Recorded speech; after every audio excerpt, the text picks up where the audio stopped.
Hi, hi, Maud here, and I'm showing you a bunch of old journals. No, I'm not going to just talk about these old journals. I'm going to make a new journal, but to get inspiration for that new journal, I thought let's look at some of the old journals. This is really just for me, but I wanted to take you along in my decision making of how I make a new journal, because I want a new journal for my forest walks, my woodland walks. There's a lot that's constantly changing with the seasons, and I'm taking photos, and from those photos I want to keep a few inside this journal and also do some drawing and perhaps some other mixed media things. I'm not sure yet. But for that, I wanted to see what I did in my other journals and what I think I want to do next. So this is the oldest journal, and it is a journal that I did with elastics. And this makes it easier to work in, because I can take the signatures out. And this is made in a way that let me see where the center is. I did bind the signatures themselves and then put them inside the elastic. So I can take it out.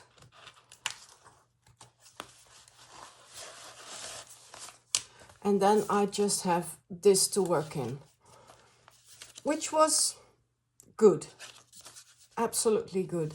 And some of the papers were not really well enough to draw on, so I did the drawing on some other paper and glued it in there. That's also a really good possibility to keep doing. And also I did the same in here. I did a little watercolor of a woodland scene, and I drew a lunch that I had with my son, and also some botanicals and some experimental things. And can you believe it? This was a drawing I did at the very start of the pandemic, and I still love this drawing. And I see that I did this on a separate paper also. And I kept some photos in here and a drawing that my son did.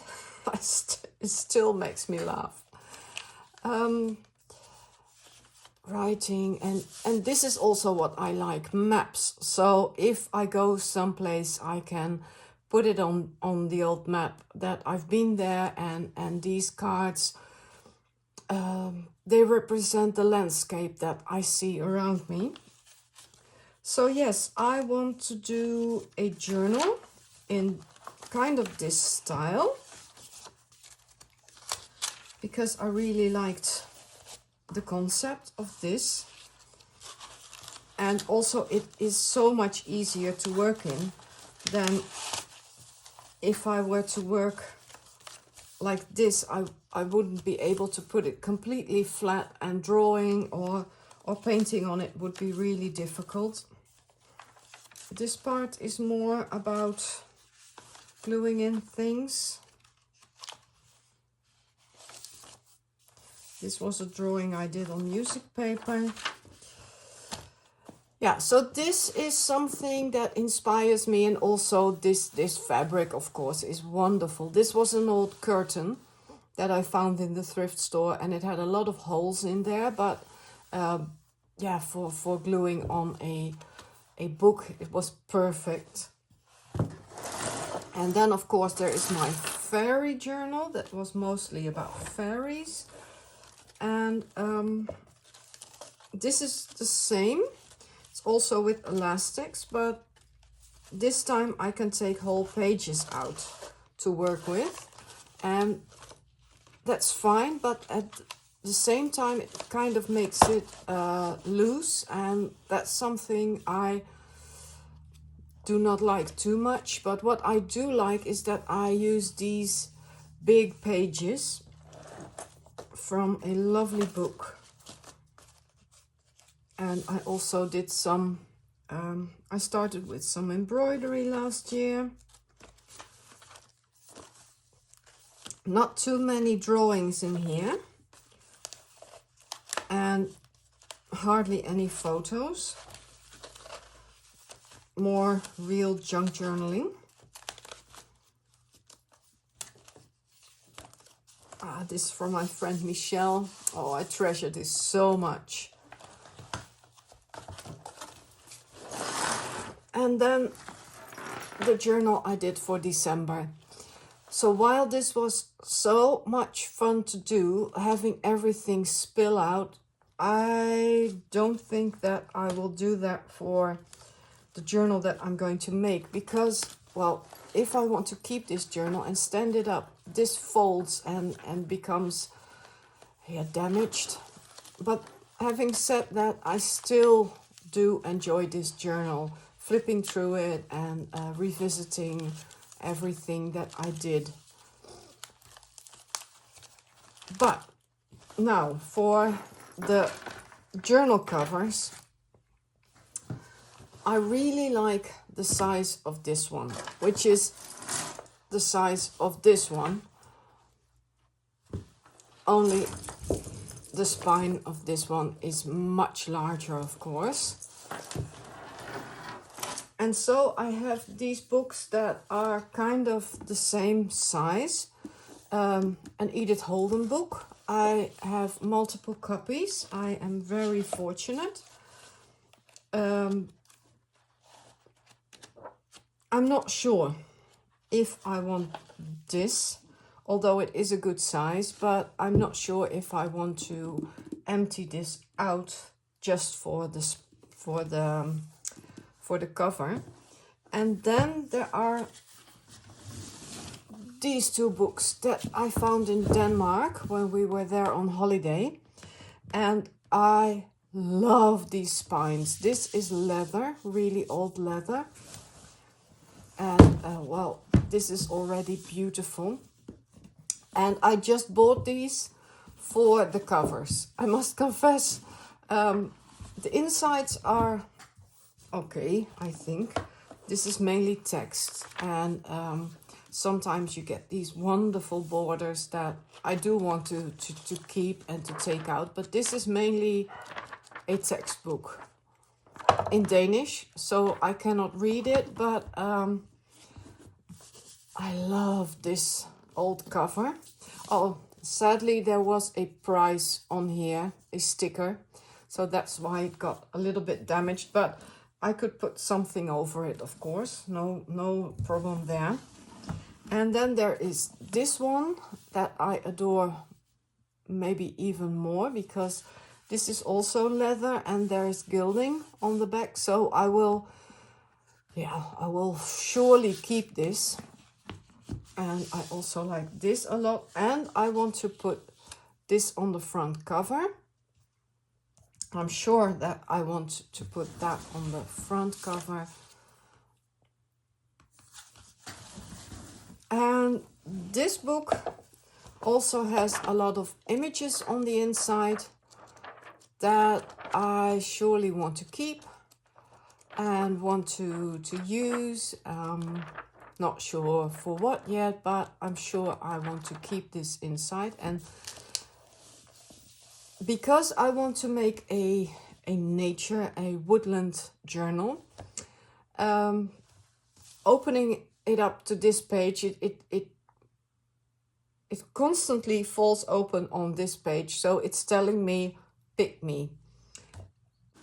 Then I also thought, if I pick this book, but I want it to be a little bit bigger, then I can borrow some of the ideas of this book and make a second, like you could say, a second book cover on the inside here. So use this book, but extend it a little bit to this size. It's not much, but it's something that I think I need, or yeah, I need the width, I think, because the width is also something that makes your pages a lot easier to work on. Yeah, so I need it a little bit wider and a little bit higher. So for that, I'm going to take everything out of this book and just take some cardboard and make a bigger spine, because yes, well, it is just 1 centimeter and 1.5 centimeters. If I compare it to my fairy journal, it's even a little bit bigger, but perhaps just 1 centimeter on either side, sticking out on the top and the bottom, and perhaps a little bit more here. And I had an A4 paper. Where did I leave it? I lost it. I folded down an A4 paper to show you. Yeah, here it is. This would be the perfect size if I used all kind of A4 papers. But since I also want to do some use some old atlas papers, I think I will take out a small atlas and see what the size is there, because I also have a lot of A3, which is obviously twice this size, sketchbooks, that I can take some watercolor paper, and I do want to do more watercoloring, and perhaps just sometimes take a watercolor card and glue it in here, but I also like to do watercolor straight on the pages. So a lot of information, but this is how I choose what journal I want to make next. And really these two inspire me for the overall feel of the journal. This is from an old French dictionary, and this is from a beautiful book that I like, and I want both these images to have a, yeah, these will be the inspiration for the book, so I want them on the front somewhere. And I'll probably keep this page as it is and hinge another page to it, so I can keep this inside my journal, probably somewhere in the front of the journal. So for now, the next step is gathering papers and gathering old atlas maps of the environment that I live in, and I will show you what I have, and I will take you along in also making the second cover that I want inside here. So for you it will just be a second. I will be back. So I sorted out all my papers. These are the papers that I want to put inside. A lot less than the spine is wide, because obviously this journal is going to grow if I'm going to put things in there, so I need room for it to grow. And I also found another book that I thought would make a wonderful cover. It says groeien en bloeien, which means grow and blossom. And that would make a wonderful inside cover to hide all the different papers in here. It has the perfect height for it. But I'm not sure yet, because I also want this image on the front And obviously this will take up a lot of room. But first let me show you all the papers that I think I'm going to use. This is just my A4 white copy paper that I used to see what kind of measurements that I wanted for my journal. These are mixed media blank papers. Obviously they are not the the most wonderful to look at, but this is also really thick. It's 250 GSM. Yeah, let me show you, because it's this paper, so you know the thickness of it, and it is by Claire Fontaine. It's multi-technique paper. I'm not a huge fan of it, but it does work. Maybe I will tea dye these first, because, well, they're not so nice. And then I have ledger paper from the ledger that I found in Denmark. And I sure want this in here, but it breaks the moment that I fold it. So, yeah, maybe, yeah, it breaks completely. So maybe I should put some really thin muslin, just a tiny strip on here. Then I have fairly new papers, but papers that I really love.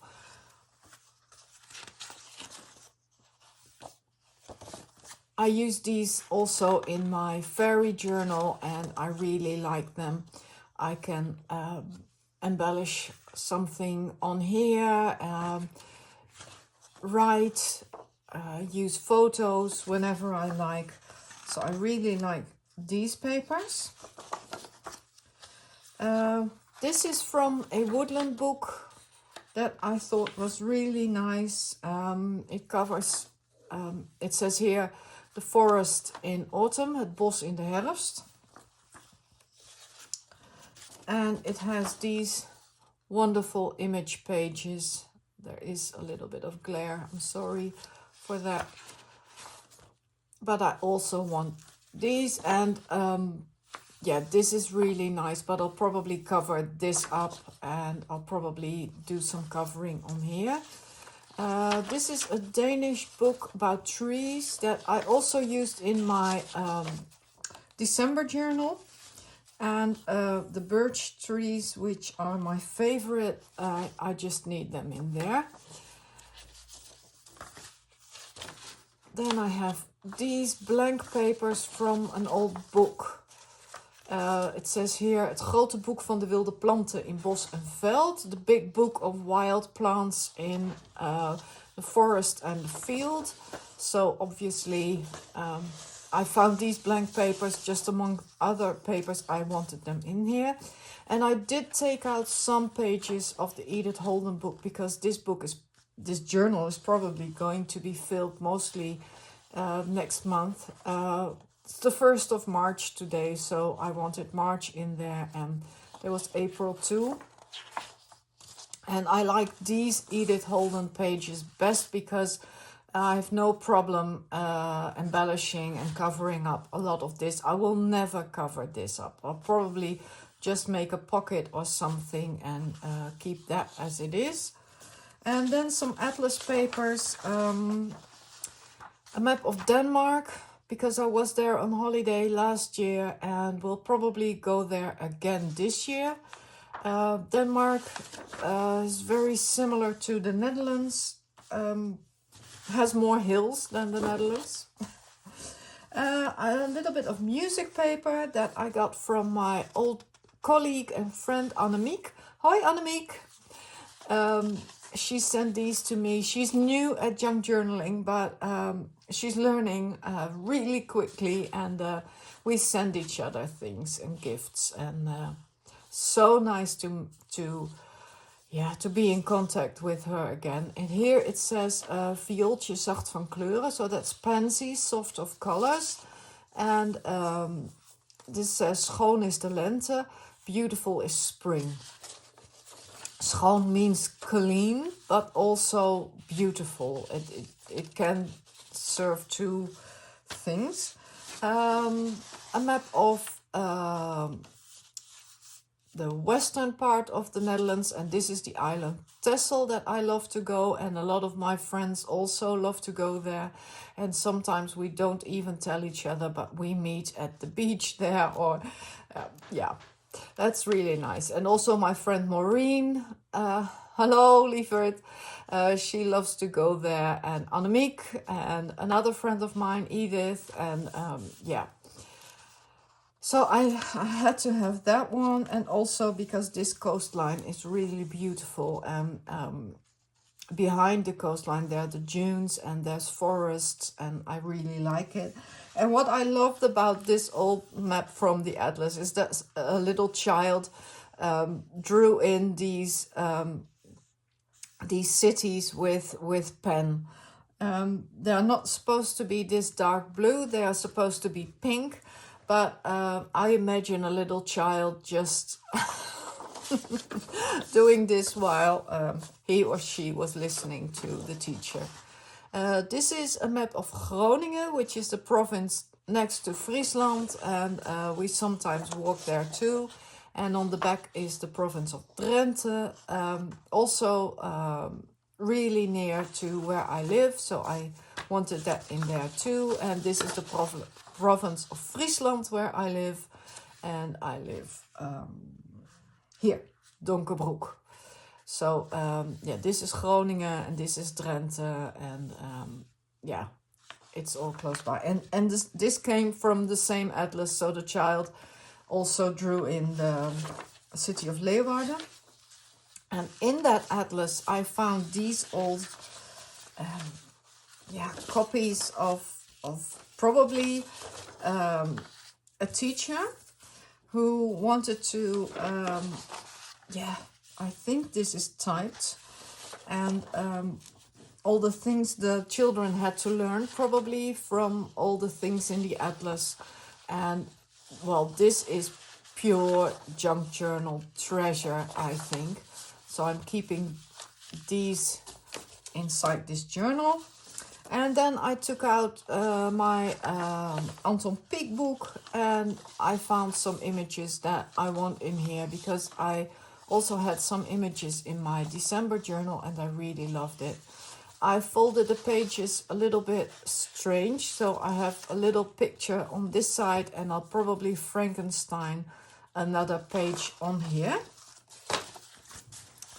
So these are the pages that I'm going to use, and I will make 2 signatures and bind the signatures and then put them inside the journal with the elastics, like I showed you in the first journal that I showed you.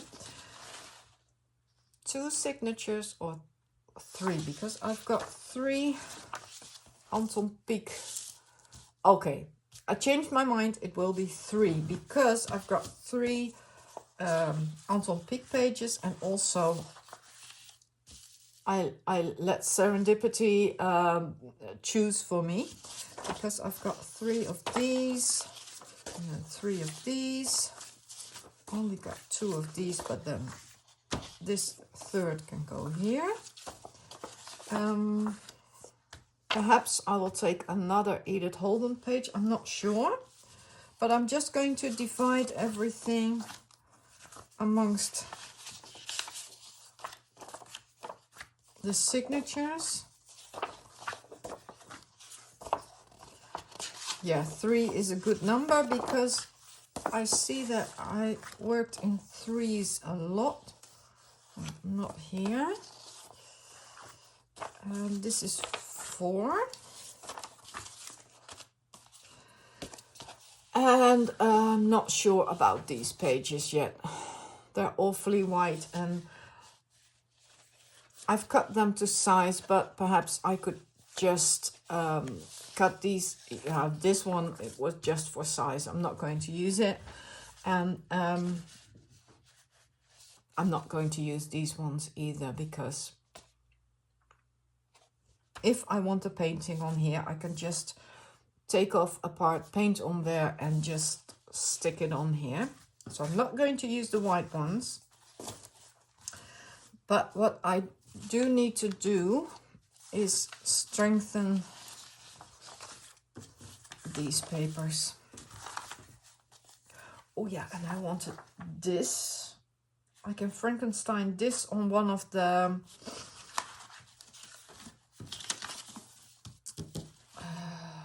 Anton Pieck papers. I have one that has just text. Yeah. Put this on here. That will be nice. Yeah, I will keep this together. Put the signatures in front of me. And now let's strengthen these a little bit.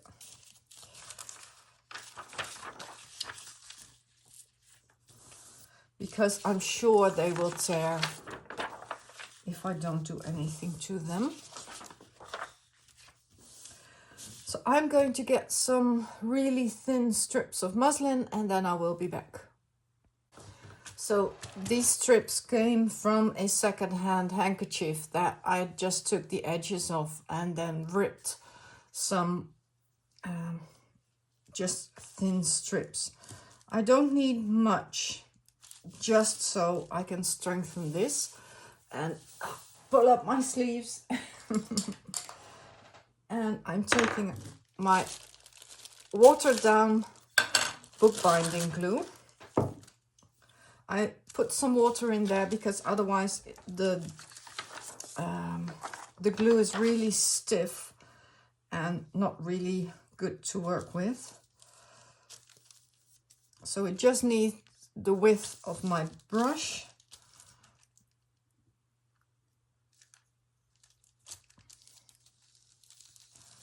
I don't think this needs much, but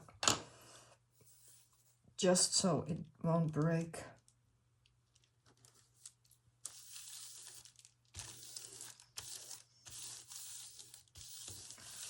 And I'm leaving these parts as they are, because that might be nice, a nice feature in the journal. Not sure if it will, but for now, I'm thinking it might be really nice.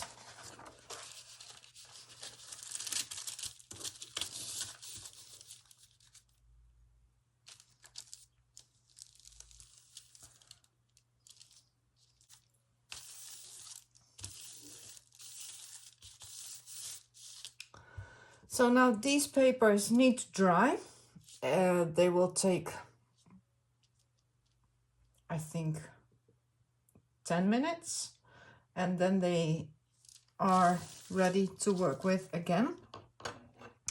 I will clean out my brush and gather some floss to start binding this, and I'll show you how I bind them.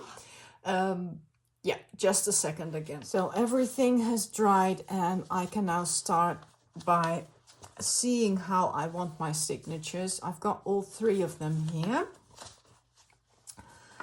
And let's see what I want where.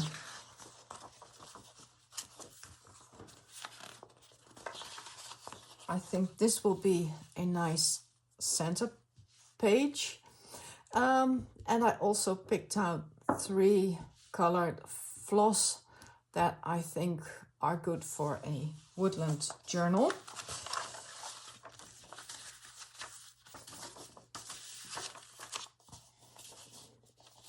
It would be nice to, if you see the start of a signature, that it kind of flows with papers of different sizes, I think.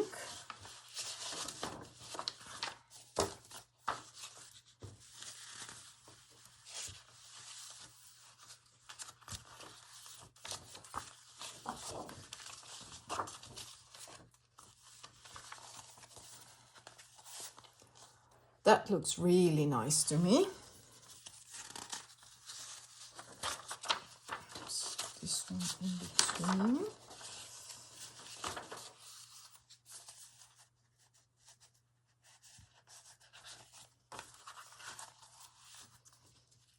Looking good.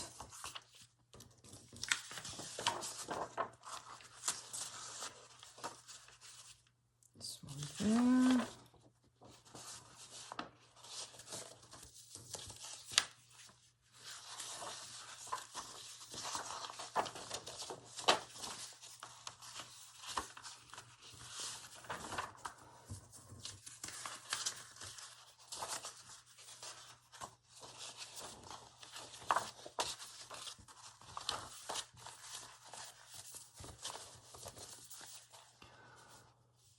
Yeah, so far I'm liking this layout of this first signature, I think.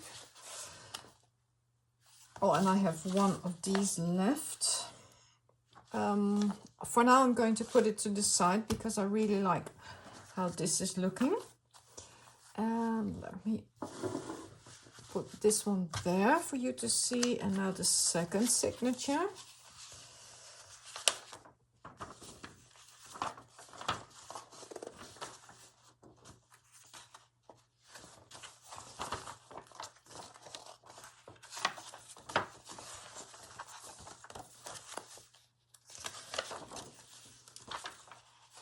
They do not have to be the same, all of them.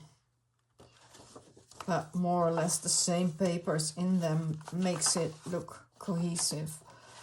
Put this on the outside perhaps.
And this for the second signature. And then the third.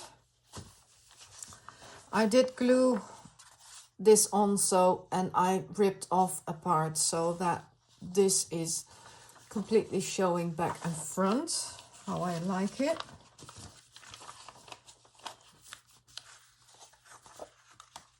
Perhaps make this one a little bit different. I'm not sure if I want a Danish map in here anymore.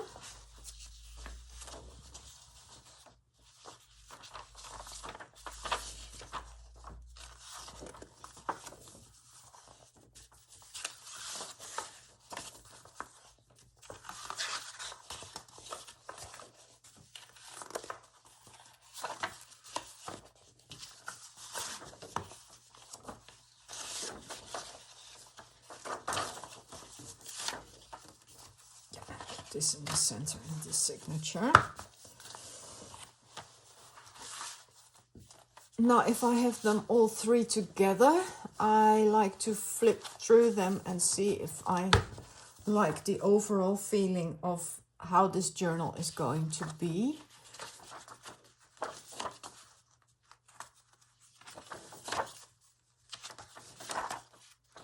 And I'll probably attach something.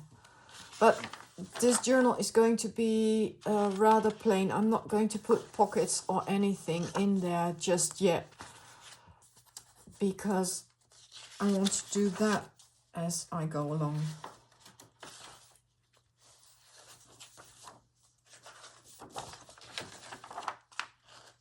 And I'll probably cover up this completely once I start working in the journal.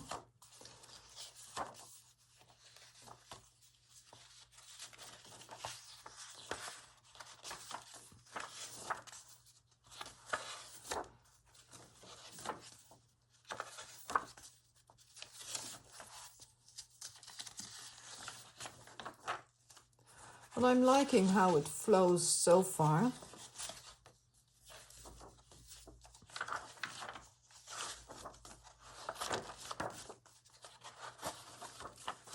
And I'm not counting the pages of what is in where, or I just want a nice flow of different kinds of papers in here.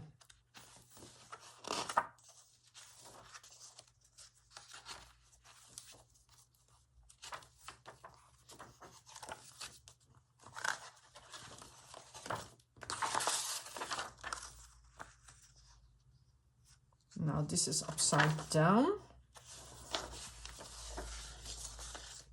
How about if I change it around? Yeah, that's perfect. And then it ends with this. So I have one of these left. Let me see where perhaps there is room to put that one.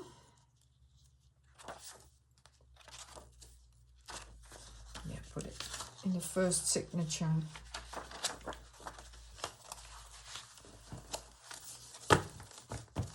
So as you can see, I've taken the block out of the cover. If you're new at junk journaling and you wonder how I did that, well,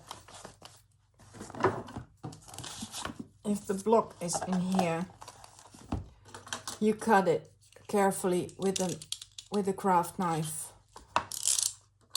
And for those of you who have been junk journaling longer, you probably have seen this been done many times.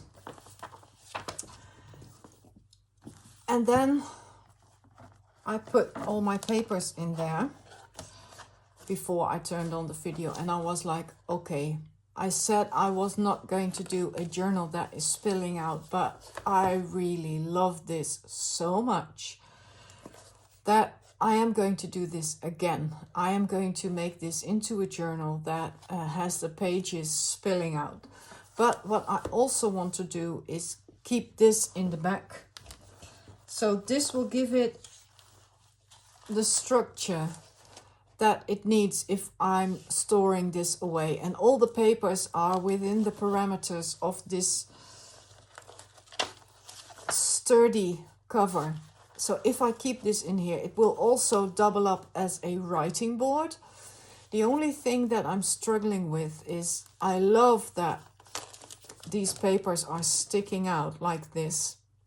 I really like this.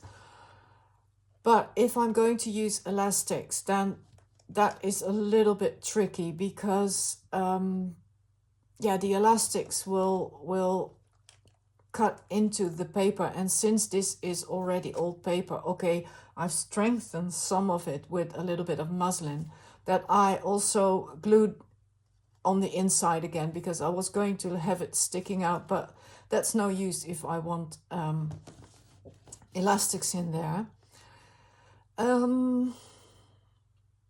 I think what I'm going to do is extend the spine internally with some, what I have, perhaps with a piece even of this, or shall I keep this for future use as a writing board? Perhaps I have some, yeah, I've got a little bit of cardstock. What if I fold this up and make it sturdy enough and I can make an inner spine in here, because then I don't have to put holes in this spine also. So yes, I've got an idea.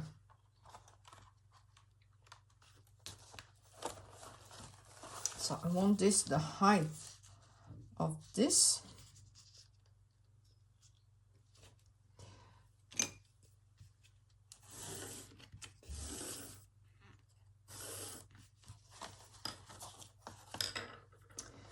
Let me cut this.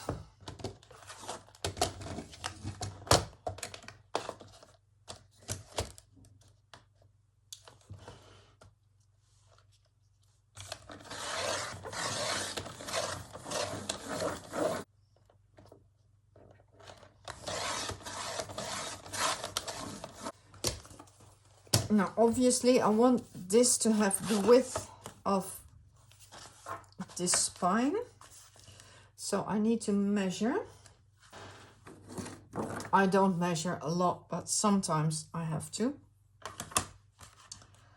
So I can turn this into 4 centimeters, stretch it out a little bit.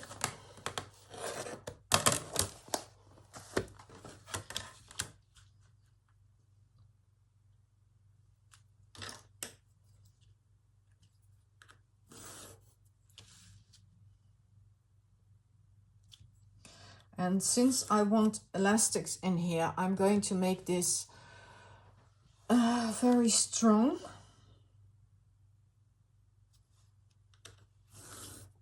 So I'll put 2 pieces, I'll glue 3 pieces on top of each other.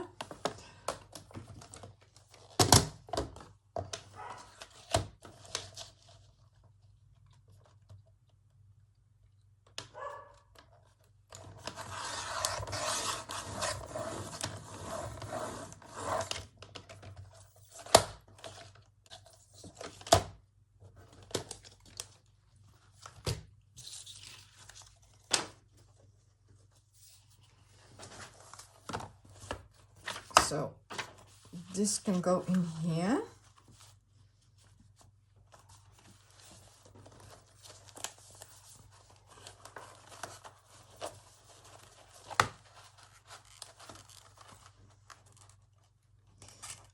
They're quite a bit taller than the papers themselves, but that is perfect. So I can put some eyelets in here and have the elastics going through the pages without damaging the pages.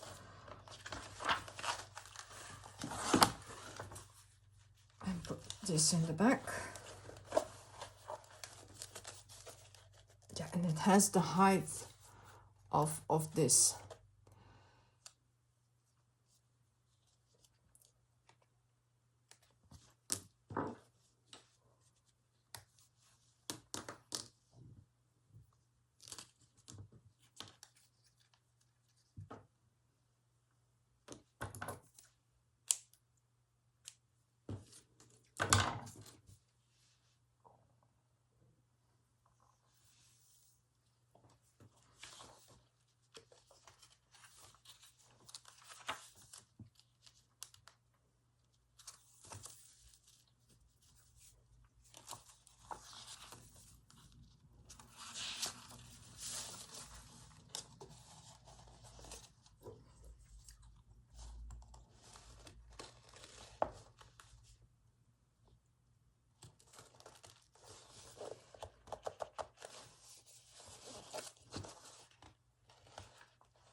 Now you're thinking, Maud, I've lost you. I don't know how you're going to construct this. Well, I'm going to construct everything in my next video. So for now, this was just gathering everything, and yeah, I hope that I gave you a little bit of inspiration of how you can gather things for your own journal. And leaving you for now, and I will see you again in the next video. Thank you for watching this video. Thank you for being here. If you like this video, please give it a thumbs up. It helps out my channel a lot. And if you would like to stick around, please subscribe, and I'll hope to see you again really soon. Bye bye for now.